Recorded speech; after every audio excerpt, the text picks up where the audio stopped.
Have you ever found yourself wondering how some people seem to build real financial security, almost effortlessly? Navigating life's curveballs with the kind of calm you'd love to have. Well, if you're looking for a shortcut to truly understanding how to build that kind of financial resilience, you're definitely in the right place. Today, we're doing a deep dive into the powerful and honestly ever-relevant concept of multiple income streams. We've been given some absolutely fascinating insights from Jagdeep. He's sharing lessons from, get this, 20 years of business experience, all the way from the bustling heart of Dubai. And these aren't just like theoretical ideas or textbook concepts. No, not at all. They're real hard-won experiences, things he's actually lived through. They're designed to arm you with knowledge, boost your confidence, and just serve as that crucial reminder that you, yes, you, can make impactful changes in your own financial life. Okay, so let's unpack this. Our mission for this deep dive is pretty clear. We want to extract the most important nuggets from Jagdeep's incredible journey. We'll explore why relying on just one income source is, well, inherently dangerous today. We'll dive into how he personally built layers of income to create his own security. And, maybe most importantly, pinpoint the practical, actionable steps you can take, starting today, to build your own financial resilience and, ultimately your freedom. So let's kick things off with Jagdeep's foundational lesson. He opens with this really stark, undeniable truth. He says, if there's one thing I've learned, it's this. Relying on a single income is dangerous. Wow. Straight out the gate. Right. That's a pretty strong opening statement, isn't it? And he gives clear reasons. Life changes, markets shift, and unexpected challenges always come. It feels less like a possibility, more like an inevitability. Yeah. But I wonder, is there ever a scenario where putting all your eggs in one basket, maybe early on in a high-growth venture, might actually be the smarter play despite the risk? That's a really good question. It gets right to the heart of that trade-off, doesn't it? What's fascinating here is, like you said, Jagdeep isn't just throwing out an opinion. He's speaking from experience, like 2 decades of seeing this stuff happen. He's seen that while, yeah, hyper-focus can sometimes lead to super fast initial growth, it often comes at a pretty big cost. Long-term stability, personal well-being. Right. The burnout factor, too, maybe. Exactly. And it raises that important question for all of us. How do we genuinely insulate ourselves from these inevitable shifts? Because they are inevitable in life, in the economy, while still, pursuing our ambitions. Because when you depend solely on one source, maybe it's your main job or one big client or just one type of investment, you're basically creating a single point of failure. It's risky. Yeah. If that one thing gets disrupted, your whole financial world can just get thrown into chaos. It's like, imagine building your entire house on just one thin column. Oof. Not a good image. Right. It might look impressive for a bit, but one little tremor, one shift, and everything's at risk. Jagdeep's insight really underscores that diversification isn't just for stocks and bonds. It's fundamental for how we earn a living. It gives you robustness. That single column analogy, really, that hits home. It makes perfect sense logically. But I can definitely imagine for a lot of people listening, that first step, going from having one income to actually building multiple streams, that might feel incredibly daunting. Oh, absolutely. You might be thinking, I barely have time for my one job. So how did Jagdeep actually do it? How did he put this into practice, starting small, which I think is key for a lot of us? He mentions that in his early years, he worked a full-time job. Yeah. Steady paycheck, predictable. A security blanket. Exactly. But crucially, at the same time, he was also running a photography business with his partner on the side. And he really emphasizes the immediate, tangible benefits of doing both. He said, it felt comfortable. We had the security of our salaries plus income from photography. Yeah, that comfort is huge. That comfort, that security, it gave them a massive advantage. And importantly, he says, it gave us breathing space and the confidence to set up the photography side properly as a registered business. Ah, the formalizing step. With the credibility to apply for things that a serious business needs. So it wasn't just about extra cash, was it? It was legitimacy, building a proper launch pad. Absolutely. And if we connect this to the bigger picture, you can see straight away how this dual income thing wasn't just about, bringing in more money each month. It was deeply strategic. It was about de-risking that entrepreneurial leap. De-risking, I like that. Yeah, it allowed them to build a solid foundation for their new venture without that intense, honestly crushing pressure of needing it to succeed right now. Right, that desperation factor. Totally. This gradual approach gives you a runway. It means you can experiment, learn, even mess up a bit without risking your entire livelihood. That stability from the full-time jobs wasn't just a safety net. It was, like you said, a launch pad. It let them build credibility, get structured, all at a pace they could actually handle. Okay, so thinking about it like that, they could invest in better gear, maybe, refine their skills, build up clients without being desperate for every single dollar immediately. Precisely. They could be strategic about growing the business, not just reactive or desperate. For so many of us, starting small like that, keeping the day job for a while, it's just the most realistic and frankly least intimidating way to go. It's about finding that balance, security and aspiration. Building that parallel runway before you fully commit to takeoff. I like that framing. And it certainly didn't stop there for Jagdeep. He explains, several years later, we made the biggest move of all, leaving our full-time jobs to focus fully on photography. Yeah, that sounds like the big leap, right? The moment of truth. Yeah, the moment where a lot of people would think, okay, I've done it, I'm all in on my dream business. But here's the kicker, he says. Even then, I was already exploring property rentals as another income stream. Wow. Always thinking ahead. He didn't just swap one single income for another single income, Right. even if it was bigger. So when he says exploring property rentals, what do we think that actually looked like? Was he just browsing Zillow, or is he like taking courses, talking to realtors? Yeah, good question. What's the very first really accessible step someone could take to explore that kind of thing today, maybe without needing a huge pile of cash? That's such a crucial detail, isn't it? That mindset of always looking for multiple streams. It's continuous. It doesn't just switch off once one business gets going or you hit some income target. It's about ongoing vigilance, really. Being proactive about your financial stability, always ready to spot and maybe seize new opportunities. For Jagdeep, exploring property probably didn't mean buying a huge apartment block overnight. Probably not, no. It likely started much smaller, maybe reading books, maybe attending some free local workshops or webinars, just deeply researching the rental market in his area. He might have just talked to people who were already landlords, learning from their wins and losses. Learning from others' mistakes, Mhm. always good. Definitely. And a really accessible first step today could be as simple as looking at your own situation. Do you have a spare room? Could that be rented out short-term on Airbnb, or maybe even long-term to a lodger? Okay, yeah. Or looking into things like REITs, real estate investment trusts. They let you invest in real estate without actually owning or managing properties directly. Yeah. It's a way to get diversification into property with much less capital up front. It just shows that Journey to Resilience isn't a destination, it's an ongoing process. You're always layering, diversifying, looking for that next stable support. That really clarifies it. It's not one and done. It's this continuous conversation with your finances. Okay, and then came another aha moment. This one born directly out of the photography business. They were constantly ordering prints from outside suppliers for clients, a recurring expense, probably adding up quite a bit. Outsourcing costs. And Jagdeep describes this moment. One day it clicked, why not set up our own printing business? Ah. I love that click moment. But was it like, bam, huge investment? Or did they start smaller, maybe testing the waters first before buying all the equipment? What was the practical next step after that light bulb went off?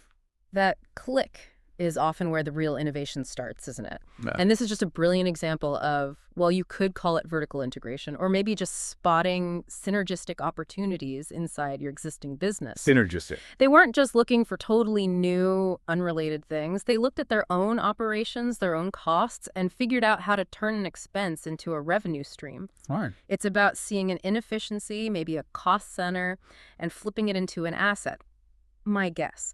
Probably didn't start with a massive printing press on day one. Right. Maybe they leased a smaller machine first, or perhaps they even partnered with a local printer initially, like a white label deal, just to understand the workflow, quality control, the demand, without needing huge upfront capital. Testing the waters. Exactly. That way they could test the market, see if bringing printing in-house was actually viable, but with much less risk. It's a really smart way to leverage what you already have, your knowledge, your clients, your business structure, to create new value. It really reinforces that idea that opportunities for new income streams are often way closer than we think.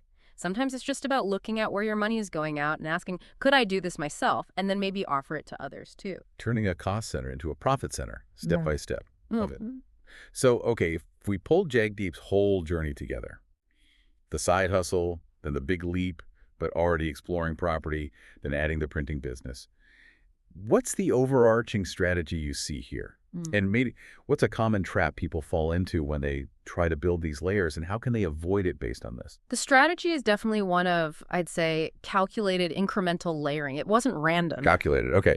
He built multiple, relatively independent pillars that, when put together, created a really strong foundation.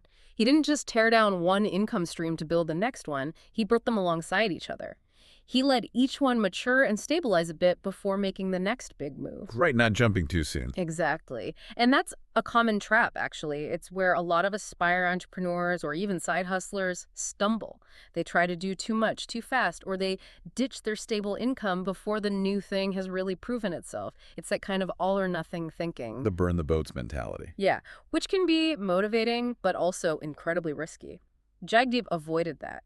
He kept his job while building photography. Then, even after leaving the job, he was already exploring property before photography was his sole focus. He understood that resilience comes from having options. And options, well, they're built over time, not overnight. This layered approach, it's not just about more money, not just financial security in that narrow sense. It also gives you this kind of intellectual and creative freedom that often gets overlooked. Okay, that's interesting. Intellectual and creative freedom. What does that actually look like day to day? Does it mean Jagdeep could, I don't know, turn down photo clients he wasn't really vibing with, or take a month off to learn something new without worrying about bills, or just play around with a different photo style that might not pay immediately? Exactly. All of that. Imagine having the financial runway to experiment with a new art technique just because you want to, or being able to say no to that really demanding, low-paying client because your basic needs are covered by your other streams. That sounds amazing. It allows you to invest time in passion, not just immediate profit. When one stream is stable and doing okay, it dramatically reduces the pressure on the others. And that allows for more innovative thinking, maybe taking more calculated risks, and just being way more adaptable. You have the breathing room to actually pursue passion projects or explore things that are a bit more speculative, knowing your core needs are met. It means you're building a life that's genuinely robust, not just financially, but in terms of your overall well-being, your flexibility, your ability to make choices that actually align with your values, not just your immediate bank balance. That's really inspiring. It leads us straight to the big question, right? Not everyone is going to leap into property or set up a printing business, and Jagdeep totally gets that. Yeah, he's realistic. But the exciting part, he says, is that there are so many ways to create additional streams today. The possibilities really are huge. And honestly, the barrier to entry for a lot of these feels lower than ever before.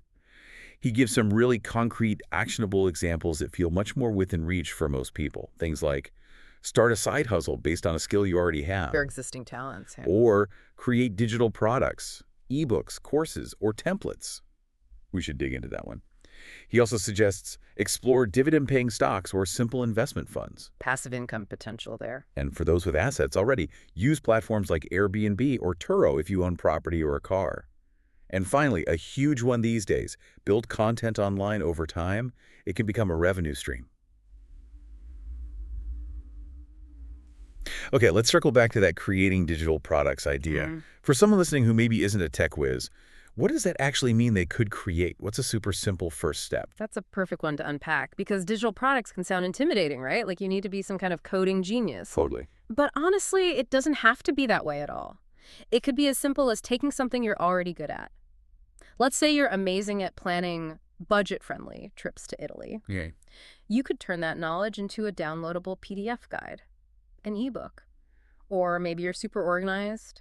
You could create printable templates for weekly meal planning or like decluttering your home office. The tech part is really just your knowledge and your ability to package it clearly. The actual first step. Think about a problem you often help friends with or a skill people ask you about. Right. Then, instead of just giving away that advice, structure it. Put it into a simple document using something like Canva, which is really user-friendly drag and drop stuff. Then you can sell it on platforms like Gumroad or Etsy for maybe $5-10. Leveraging your brain, your intellectual capital, not needing tons of money or crazy tech skills. That makes it feel so much more doable. It's less about coding, more about being helpful and organizing info. Okay, what about building content online? Lots of people hear that and think influencer and immediately feel overwhelmed or like it's not for them. Right, the influencer pressure. Yeah, but Jagdeep frames it as a revenue stream over time. What's a realistic first step there, and what kind of commitment are we really talking about? That's spot on. It's definitely not about becoming an overnight Instagram star. Building content online for revenue, Hmm. fundamentally, it's about consistently providing value to a specific group of people over a decent period of time. Consistency is key. Consistency is absolutely key, not necessarily viral fame. The realistic first step, pick one platform. Seriously, just one to start. Maybe it's a simple blog, a YouTube channel focused on a niche you love, maybe a podcast like this one, or even just a really focused Instagram or TikTok account. Start creating content around something you genuinely care about and know a bit about. Don't try to be everywhere. Just share your unique perspective, your knowledge, your journey. The money part, whether it's ads, sponsorships, affiliate links, or selling your own digital products later on that comes after you've built an audience that actually trusts you and finds your stuff valuable, it's a marathon, definitely not a sprint. The initial focus has got to be on giving genuine value. It really sounds like the key takeaway is it doesn't have to start big. Not at all. It just has to start. That first step is often the hardest, Yeah, but it can be as small as just exploring an idea, right? Or taking one online course. absolutely. Just starting the learning process is a step. And as we kind of wrap up our deep dive into Jagdeep's insights here, he shares something really profound. It's about the real power of multiple income streams. He says, and I think this really hits home, it's not just about money, it's about freedom. The freedom aspect. Yeah. And he elaborates on the kinds of freedom. Freedom to adapt, freedom to grow, and freedom to not panic when one stream dries up. That one. Freedom from panic. It feels huge. It really does. So this raises a question for all of us listening, doesn't it? Yeah. How much value do we really place on that kind of psychological, strategic freedom in our lives? And maybe what's the emotional cost of not building this kind of resilience? Oh, the emotional cost of not having it can be immense. It's that constant low-level hum of anxiety, isn't it? That feeling of being precarious, which can just cast a shadow over every decision you make. Yeah, that background stress. Exactly. But conversely, the value of having that psychological and strategic freedom, it's practically priceless. It goes way beyond just having enough money in the bank. It's about building this deep robustness into your entire financial life, which then gives you this incredible sense of peace of mind. And that peace of mind isn't just some fluffy, nice to have feeling. It's a practical asset. It gives you the mental bandwidth to actually strategize instead of just reacting or being paralyzed by panic when, your industry shifts or a client leaves or a big unexpected bill lands on your doorstep. Right, you can think clearly. You're not operating from desperation. You're operating from a position of strength, of clarity. And that allows you to pivot, to innovate, to make sound long-term choices even when things get rough. It's really the ultimate critical thinking applied to your financial future, looking beyond just today's needs to that long-term resilience and well-being. Moving from panic to strategy. Operating from strength, not desperation. That's incredibly powerful. So wrapping this all up, what does this mean for you, the listener, as you're thinking about your own journey? Jagdeep leaves us with a really direct, very practical challenge, a clear takeaway. He says, choose one new income stream to explore this year. Test it. Learn from it. Just one. Start there. Just one. And he reinforces it with these encouraging words, reminding us, even if it only makes a little at first, it's the start of resilience. And resilience is what builds real wealth. It's about playing the long game, doesn't it? One step at a time. Yeah. It's not about being perfect right out the gate. It's about being persistent. Keep showing up. And maybe if we carried that thought just one step further, if real wealth, real security, isn't built from just one shaky source, but from these layers built carefully, one step at a time, then perhaps true security isn't really about having all the answers or hitting some magic number in your bank account. Perhaps it's more about continuously asking yourself that question. Okay, what's my next layer going to be? And then just being brave enough to explore it, to test it out, and to learn from whatever happens, win or lose. That ongoing curiosity coupled with action, that might just be the most valuable asset you can build. That is a fantastic thought to leave everyone with. Thank you so much for joining us on this deep dive. We really hope Jagdeep's journey and these insights spark something for you, inspire you to think a bit differently about your own financial future, and maybe, just maybe, start building those layers of resilience today. We'll catch you on the next deep dive.